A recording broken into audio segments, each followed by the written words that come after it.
అన్నాను. సర్లే ఇంతకీ ఎందుకు ఫోన్ చేసేవేంటి అన్నాను.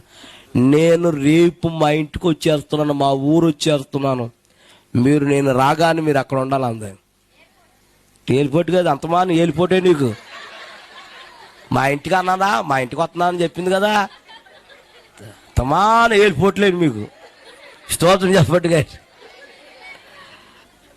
నేను అన్నాను, నేను రాలేనమ్మా, నీ పని చూసుకో. లేదండి, నేను మీకోసం ఒకటి అట్టుకొస్తున్నాను అంది. ఏంటి అట్టుకొస్తున్నావు అన్నాను. నేను చెప్పను. మాట్లాడకండి. ఏంటిది? ఇక నిద్ర అడుతుంది నాకు. ఇక అటు కొట్టుకుంటున్నాను, ఇటు కొట్టుకుంటున్నాను, అటు కొట్టుకుంటున్నాను, ఇటు కొట్టుకుంటున్నాను.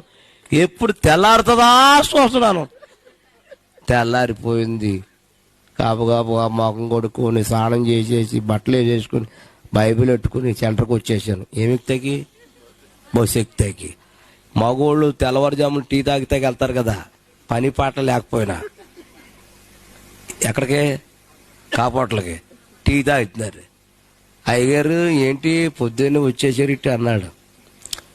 ఒక ఊరు వెళ్ళాలిరా నాయన, బస్సు 5 గంటలకు ఉంటుంది కదా. ఆడంటాడు, ఈరోజు బంద్ అండి అంటున్నాడు ఆడు. తప్పురా, అలా అనకూడదు నన్ను. ఏమండి, నేను మీతో ఎప్పుడు ఎలా కోణం ఆడలేదు.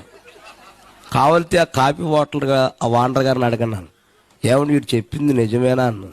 నిజమేనండి, ఈరోజు బస్సులేమి. అదే టైంలో లారీ వస్తుందండి.